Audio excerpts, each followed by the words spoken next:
Arranquemos por ahí y luego nos adentramos en la situación del pacto histórico y todo el escándalo de los últimos días por cuenta de Armando Benedetti y Laura Sarabia. Ex senador Gustavo Bolívar, ¿habrá candidatura suya a la Alcaldía Mayor de Bogotá en octubre? Y es que el asunto es que el tiempo apremia, porque la fecha límite de inscripciones ya en un mes. Entonces, ¿cómo pinta el escenario? Bueno, mire, voy a decir de pronto con más explicación lo que he hablado hoy en los medios, que ha sido un poco tergiversado. Hay unos titulares que dicen que yo ya no soy candidato, que ni voy a hacerlo. Yo lo que les dije clarito es que tengo que este viernes, o sea, pasado mañana, entregar un sí o un no al pacto histórico, porque en el pacto hay otras dos candidaturas, que son las de Heidi Sánchez y la de Carlos Carrillo, que me piden definirme para poder, entre los tres, buscar los mecanismos para, digamos, elegir un solo candidato, que seguramente serían unas encuestas. Entonces ellos con toda razón me piden que yo pues me decida. Entonces yo les pedí hace una semana, o digamos la reunión de la semana pasada, les pedí una semana que se vence este viernes para decirles la definitiva. Lo que dije es que hoy yo no creo que de aquí al viernes alcance a cumplir esas condiciones que estoy buscando, sobre todo de tipo financiero, para llegar tranquilo a hacer la campaña y mucho más gobernar en caso de que el voto de los bogotanos me sea favorable. Entonces, por ahí ya me han llamado ahora a decirme que cuánto plazo más necesito, pero yo sí quiero, digamos, ser claro en que necesito, primero que todo, es que las compañías con las que he contratado mis servicios de libretista, pues estén de acuerdo en que yo pueda hacer una campaña y unos libretos al tiempo. No como dijo en la silla vacía ahorita, que para hacer libreto mientras soy alcalde, eso es una locura, eso nunca lo he dicho, nunca lo he expresado. Tal vez, digamos, en medio de todas estas desinformaciones, ellos escucharon mal. Precisamente no he dado el sí, porque para ser alcalde necesita uno estar 100% concentrado y uno tiene que ser muy responsable en esa decisión, porque eso es un tema muy demandante. Yo he dicho que eso se llama la alcaldía por cárcel. Son 4 años uno ahí concentrado, sentado en una silla o en los barrios gobernando 24/7, de domingo a domingo. Y ahí es donde yo he tenido los reparos en lanzarme todavía, porque no sé si alcance a terminar esas novelas antes de que termine el 31 de diciembre. Uy, bueno, estaremos muy pendientes, ex senador. Ahora no, sí. Pero me deja con una inquietud. Dentro de las novelas. Sí, pero me deja con una inquietud. Finalmente, ¿ampliarán o no van a ampliar el plazo para que usted dé el sí o el no? Porque es que pasado mañana es pasado mañana. ¿Le van a dar una semana, 2 semanitas más o cómo pinta eso? Por respeto con mis compañeros, pues ya yo pensaría que ellos fueran, Heidi y Carlos, los que decidieran, ¿no? Ni siquiera ya el pacto histórico, sino ellos que están en campaña y necesitan pues que yo me decida. Yo les pediría como a ellos ese plazo de más, o si no lo hay, pues no tengo problema. Yo creo que de aquí al viernes no alcanzo a dar ese sí o ese no, porque todavía me falta una conversación con uno de los canales. Entonces, mire, vamos a tratar de ayudarle. ¿Cuánto plazo más necesitaría? Y nosotros les preguntamos de repente aquí de manera interna, tanto a la concejal Heidi como al concejal Carrillo, si le van o no les va ese tiempo, teniendo en cuenta que es que el problema es la inscripción de candidaturas, que ya está aquí también a la vuelta de la esquina. Claro. Y es que tenemos, el tiempo es apremiante, y yo no es que haya querido dilatar las cosas, sino que, como les digo, yo tengo que estar con la mente puesta 100% sin estar solucionando problemas financieros, porque como lo he dicho en varias ocasiones, y en esto espero que quede muy claro, no es que yo estoy diciendo que el salario es muy poquito, etcétera.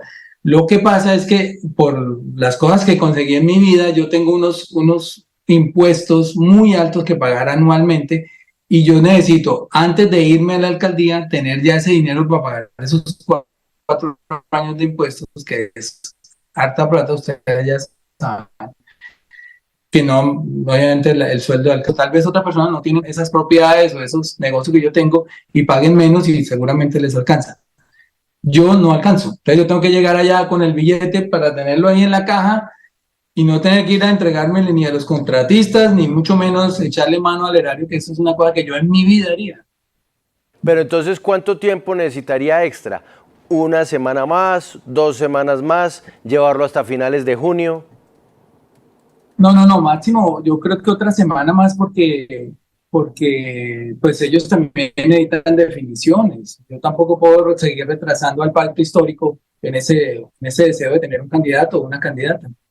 Listo, pues, ex senador, ya les estamos preguntando internamente a los Vamos dos a ver, candidatos a ver a ver, quién nos ¿qué responde. pasa? Pero mientras tanto, quisiera preguntarle por todo ese escándalo que se ha conocido con las conversaciones del ex embajador Armando Benedetti, y quisiera preguntarle directamente si usted cree que el presidente Gustavo Petro y el pacto se equivocaron al haber aceptado el apoyo de Armando Benedetti. Bueno, mira, cuando ellos empezaron a ingresar a la campaña, yo no me gusta cobrar estas cosas, ni siquiera he salido a cobrarlas en Twitter.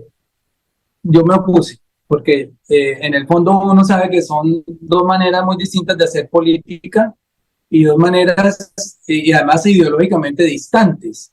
Y yo sabía que en algún momento eso nos iba a pasar una factura. Podría ser que no, pero hoy no la pasó. Entonces, ¿por qué me opuse? Pues porque ellos han pertenecido, ellos son profesionales de la política y uno sabe que ellos están llegando siempre a las campañas que tienen más posibilidades, pero no lo hacen a cambio de nada, y lo demostró Armando en su ira, en sus audios, diciendo que con todo el trabajo que había hecho, que es real, él fue muy importante en la campaña, trabajó muchísimo, me consta que prácticamente no dormían. Y hicieron una campaña impecable, muy grande por todo el país, que demandó mucho tiempo y muchas trasnochas. Y obviamente ellos esperan que haya una retribución. Y tal vez él no se sintió bien retribuido. Y fue cuando vino toda esta explosión de ira, en estado de embriaguez, como él lo reconoce, pues en donde se terminó diciendo muchas cosas, pues que a mi manera de ver no son ciertas. Gustavo, quiero preguntarle precisamente por esos audios en donde el ex embajador Armando Benedetti, pues también menciona una plata, y estamos hablando de importantes recursos. Él dice: yo conseguí 15.000 millones de pesos en la costa y sin mí no hubieran podido ganar. ¿Es cierto? ¿Usted cree que sí es cierto que sin él no hubieran podido ganar? Y sobre la plata, ¿qué decir? Bueno, primero, sin ellos fueron importantes en la campaña. Yo eso tengo que decirlo. Son profesionales de la política, saben hacer campañas. Armando trajo un orden a la campaña, incluso militar, porque tú sabes que nosotros en la izquierda debatimos todo, hasta la compra de un pan, entonces todo se dilata, todos son reuniones, y él llegaba incluso con su estilo, que hoy nos parece feo porque pues maltrató a una mujer, pero en ese momento era digamos, era un estilo que hacía falta. Era HP, se hace esto ya y no sé cuánto, y a grito y todo, pero eso marchaba, perfecto. En ese momento no lo veíamos mal. Pero ya al final, cuando Rodolfo González empieza a utilizar estos nombres para hacer campañas, sí nos estaba costando un poco. Ustedes recuerdan los comerciales de Rodolfo Hernández diciendo: ustedes le entregarían la chequera del Estado a Benedetti y a Roy, y con eso nos empezó a moler en televisión, y se nos fue más adelante en las encuestas. Yo me atrevo a decir que al final no quiso ganar porque ya lo tenía muy claro, pero no sé, se perdió la última semana. El hombre se fue para Miami, no sé qué es lo que pasó ahí, pero nos tenía clavados. Y eso era por el lastre que teníamos de haber aceptado esas personas acá, por el pasado que tienen, que pues obviamente no es delictivo porque ninguno ha ido a la cárcel, pero un patado de haber estado con Uribe, después estado con Santos, y de haber saltado de partido en partido, y eso les daba como un remoquete ahí de mercaderes de la política. Entonces, al final se nos volvió un lastre, y tanto pues que yo me acuerdo que cuando salieron estos videos donde se hablaban las cosas de la campaña, a Roy le tocó hacerse a un lado como 8 días al final, porque ya no estaba pesando muchísimo su nombre. Entonces, en conclusión, al comienzo muy importantes, sobre todo Armando Benedetti le dio un norte a la campaña, un régimen casi militar que nos puso a andar a todos, pero al final estaba costando, y ahora gobernando pues ya nos costó esto que ustedes vieron. Dice nada de los 15.000 millones. Muy alto de pagarlo. Pero no, y lo de los no dice nada de los 15.000 millones, pues millones. mire, la verdad yo entiendo la rabia y digamos las condiciones, digámoslo, ¿cómo me podrías decir? que tenía en ese momento Armando cuando lanza estas acusaciones, pero son muy responsables. Nosotros todo el tiempo, las regiones, los pueblos, llamándonos que no había publicidad, que no había plata, todos de alguna manera poniendo de nuestros bolsillos para cumplir cosas chiquitas, porque la campaña siempre adoleció de presupuesto. Dependíamos de los bancos, a veces esas préstamos llegaban muy tarde.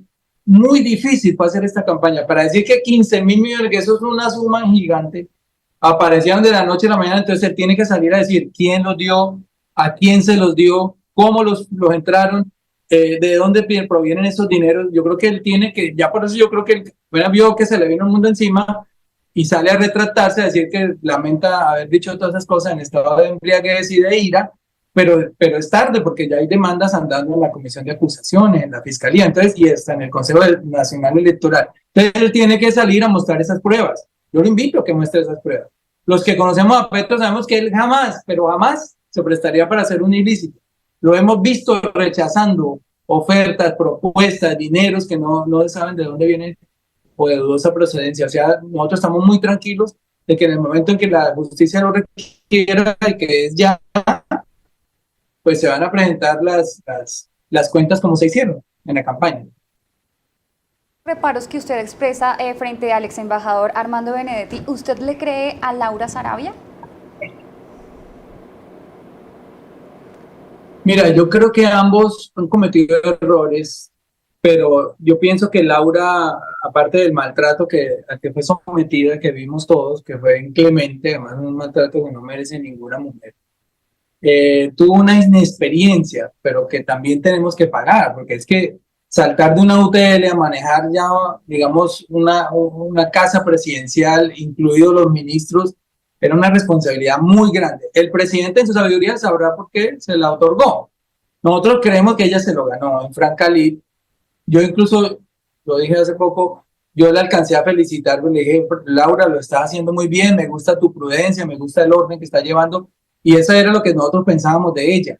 Ya cuando estalla el tema de que le roban un dinero en su casa, yo creo que no lo supo manejar. No sé si todo lo que se está diciendo es cierto, esperaría las investigaciones, pero así a simple vista me parece que no lo supo manejar.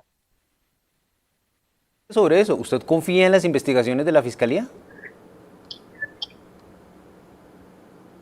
Pues mire, desafortunadamente la Fiscalía está demostrando que tiene camiseta puesta y uno en un ente de control no puede estar politizado, no puede tener una ideología. Yo creo que ahí Colombia falla, pero falla la Constitución.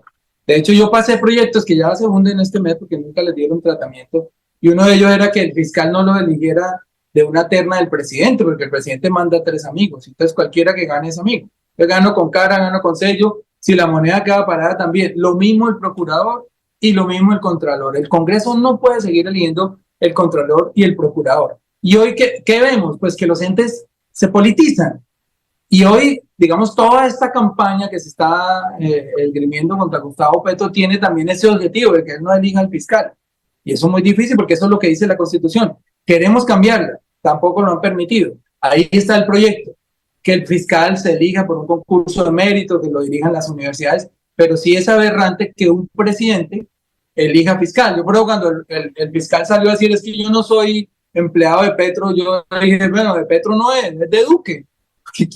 ¿Cuándo tocó a alguien cercano a Duque? Porque es que eso es la naturaleza del cargo. Nace de una terna presentada por el presidente. ¿Y el presidente a quién terna? A 3 amigos. Y eso es lo que pasa, y esa figura está mal concebida en la Constitución. O sea que el presidente Petro también va a ternar a 3 amigos. A ver, ¿usted cómo lo ve eso, ex senador? Obvio, yo no creo. Pero si esa es la figura. No creo que un presidente terne 3 enemigos. Pero, es que no, pero es que la como figura está mal planteada. Como decía el ex fiscal Montealegro, puede estar ternando a 3 expertos, 3 personas, profesores, muy conocedores del asunto, sin necesidad de que sean cercanos, ¿no? Seguramente lo hará porque Petro es un demócrata y en su paso por la alcaldía de Bogotá hizo algo parecido, que después le costó, y es pedirle a su bancada, cuando él era alcalde, que no se opusieran a que la oposición tuviera contralor. Digamos que en una democracia decente, incluso ni siquiera es que no lo terna el fiscal o no lo terna el Congreso, sino que la Contraloría, la Procuraduría y la Fiscalía deberían quedar en manos de la oposición. Yo creo que eso sería lo más sano. Imagínense esa belleza. Un gobernante con la oposición haciendo control. Eso sería lo más sano, pero estamos muy lejos de eso, porque aquí prima primero el interés del que está gobernando, llámese como se llame y en la época que esté. Pero lo que hemos visto es que casi todos los fiscales y los procuradores han sido del bolsillo del gobernante de turno. Eso no lo podemos llamar a engaños, así ha sido siempre. Y está mal, no puede ser así. Hablando de cosas que no están bien o que pueden no estar tan bien, ayer precisamente en este segmento de Sigue la W presentamos la respuesta que dio el canciller Leiva cuando le preguntan sobre el caso de Armando Benedetti. Y el canciller Leiva pues se refiere al ex embajador como un drogadicto y que cómo le van a creer un drogadicto. En lo personal, ex senador, yo condené eso porque me parece que eso es meterse, primero que todo, en el fuero íntimo de una persona, pero segundo, venir a descalificar a alguien en este momento, cuando ya estuvo 9 meses con el gobierno y salir a decir ahora que es drogadicto y en los 9 meses anteriores no, pues sí resulta, por un lado, indelicado y por otro lado un poco torpe, pareciera. Pero ¿usted qué opina de eso? ¿Qué opina de que el argumento para el canciller Leiva sea decir que no, que que a Benedetti no se le puede hacer caso porque es un drogadicto? No, el comentario lamentable y pésimo. Tengo que decírselo con todo respeto al señor canciller. Uno no se puede meter con un problema de salud. El drogadicto tiene un problema de salud, que hay que ayudarle, que hay que estar cerca de él, que hay que rodearlo. Casi todas las personas llegan a ese estado por carencias afectivas. Y uno no puede llegar a burlarse de eso ni utilizarlo políticamente. Nosotros, la descalificación de Armando que hacemos, yo la hice antes de que entrara a la campaña. Mucho antes, cuando ellos empezaron a llegar a la campaña, yo me opuse, yo sabía que eso no salía bien. Pero no podemos descalificarlo por una condición de salud. En eso sí yo, de verdad, lamentable, no estoy de acuerdo. Ex senador, para algunos congresistas del pacto histórico, como por ejemplo Isabel Zuleta, el ex senador y ex embajador Benedetti, pues estaba reclamando algo que era justo porque él entregó mucho a esta campaña. ¿Usted piensa lo mismo? Sí, pues mira, es que cuando uno trabaja en una campaña, algunos no esperamos nada, yo te lo digo sinceramente, y otras personas dicen, yo estoy ahí porque me gusta, porque creo en esa causa, por etcétera. Hay otros que trabajan porque quieren un puesto, etcétera. Yo creo que es legítimo si uno se la juega por una campaña y trabaja tanto en ella, pues que tenga un resultado al final, un nombramiento, etcétera.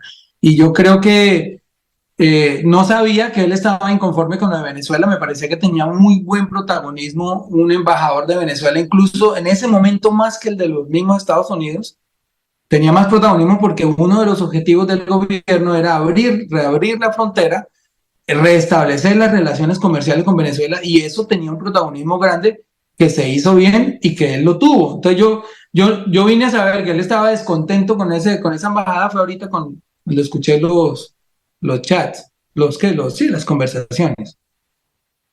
Ex senador, me queda una pregunta y le tengo noticia, y es que ya Camila creo que está recibiendo en su WhatsApp la respuesta tanto de Heidi como de Carlos Carrillo sobre si se puede o no se puede correr la fecha que está asignada para pasado mañana para definir si usted va o no va con el pacto histórico. Pero antes, gobernabilidad.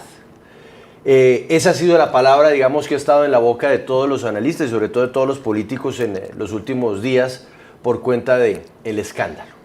Y es que se siente que el gobierno Petro perdió gobernabilidad, capacidad de que aprueben las reformas que apenas estaban empezando su recorrido en el Congreso, la reforma a la salud, la laboral, la reforma de pensiones, también la ley a través de la cual se buscaba abrir la puerta para que se entregaran los jefes de las bandas criminales, en fin.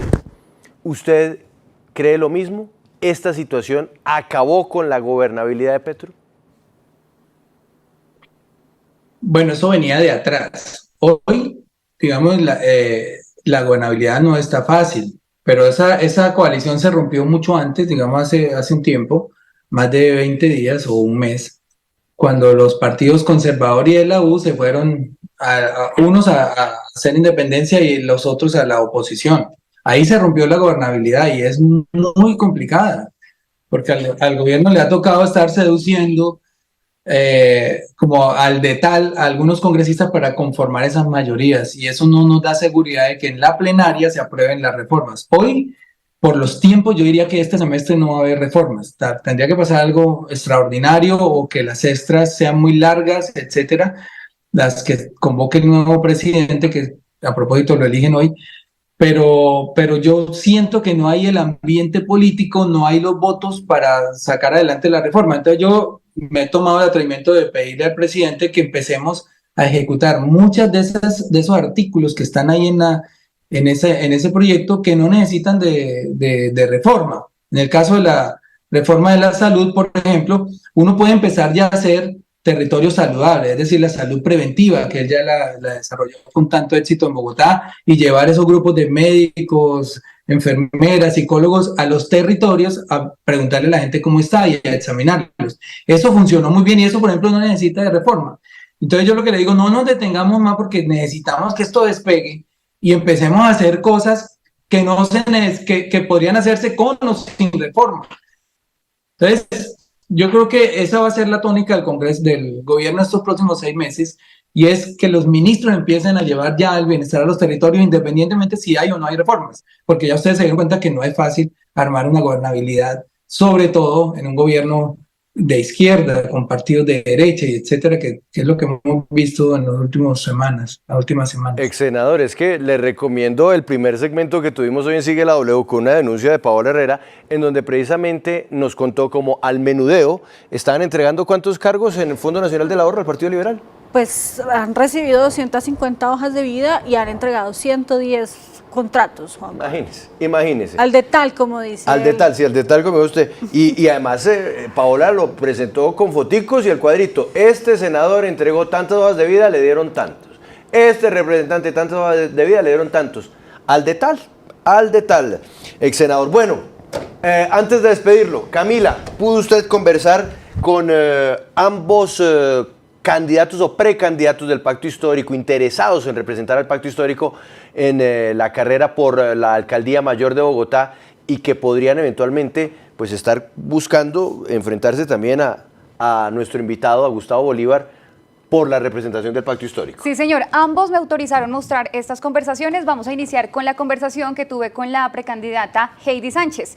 Ella nos dice, el plazo se lo puso él mismo en una reunión que tuvimos la semana pasada. Por mi parte no hay lío, que él se tome el tiempo que considere. Sin embargo, sí soy de la idea de que tenemos que tener respuestas, ojalá lo más pronto posible, para definir el mecanismo democrático, pero sobre todo para consensuar el mejor programa para Bogotá desde el Pacto Histórico. Listo. Entonces, Gustavo Bolívar, ¿cómo la ves? Ya tenemos el primer sí, ¿no? Porque esto es un sí. Pero espere, Heidi dice la verdad, y si ellos ya nos están viendo, porque seguramente cuando yo lancé esto no nos están viendo, yo lo que le digo a los periodistas es que yo dependo de ellos porque yo me comprometí con los dos candidatos para no dilatar más la respuesta, y que por respeto a ellos, pues que me gustaría preguntarle primero si ellos están dispuestos a concederme otro tiempito más, una semana más. Yo leo que sí, ¿no? O sea, ahí le pregunté otra vez, o sea que sí le darían plazo hasta la otra semana, y me dice lo que a él le parezca. Como te digo, el plazo se lo puso él mismo. O sea, lo que a él le parezca, es decir, entonces aquí, sí. Está en sus manos, el balón está en su cancha. No, pero tampoco. Ahora sí le parece, senador, veamos la respuesta de Carlos Carrillo. Los respeto mucho a ellos dos, están preparados, están en campaña, y yo los he frenado un poco, digamos, a nivel de conocer las definiciones del Pacto Histórico, y por eso es que esa consulta es muy válida con ellos. Aquí hemos hablado con ambos, tanto con Carrillo como con Heidi, y ambos les hemos preguntado sus ideas de ciudad, porque igual pues todo esto es un proceso democrático. ¿Habló con Carrillo, Camila? Sí, señor, y acá está la conversación que tuvimos con él. Nos dice, en una reunión el miércoles pasado con las bancadas de Cámara y Consejo hablamos sobre el tema de la alcaldía. Él mismo dijo que nos daba una respuesta definitiva en una semana. Yo no tengo problema en que se tome su tiempo. El problema es que las otras candidaturas no pueden supeditarse a sus dudas, y que pues le pidieron la respuesta tanto Heidi como él. Entonces, yo no tengo problema. Mando, yo no sé, ¿qué hacemos aquí? Está en sus manos, ex senador. Sí, ¿qué les decimos? No, muchas gracias por la mediación. Yo lo iba a llamar esta tarde, pero me quitan. No, y les agradezco a ellos, de verdad, grandes candidatos. Yo, en el caso que yo no pudiera ir, de verdad, el pacto histórico queda en alguno de ellos dos en muy buenas manos, conocen la ciudad, son excelentes concejales, los aprecio mucho y les agradezco pues que me alarguen un poquito el plazo. Bien, escribe María Gar, qué peligro esos mensajes de WhatsApp ahora, ¿no, Camila? Porque usted pidió permiso para poderlos presentar, ¿no? Les dije, ustedes me No, sí, autorizan aquí a no. mostrar esta conversación y los dos me dijeron que sí. Aquí golecitos no, aquí todo es de frente. Ex senador y futuro candidato por ahora, bueno, lo sabremos en unos días. Gustavo Bolívar, gracias por estar con nosotros. Se sigue la W, buena tarde. De aquí de este programa sale la noticia de que los candidatos, porque no le pedí permiso a los partidos, sino a los dos candidatos, a los que me deben mi respeto en este momento, pues me han ampliado un poquito el plazo y que voy a tomarme otra semana para ver si alcanzo a lograr cuadrar mis cosas. Gracias a ellos. Usted nos ha dado el titular. Gustavo Bolívar se tomará una semana más para definir si va o no va a la alcaldía y va con el visto bueno de sus otros dos contendores. Gustavo Bolívar, nuevamente, gracias. Buena tarde.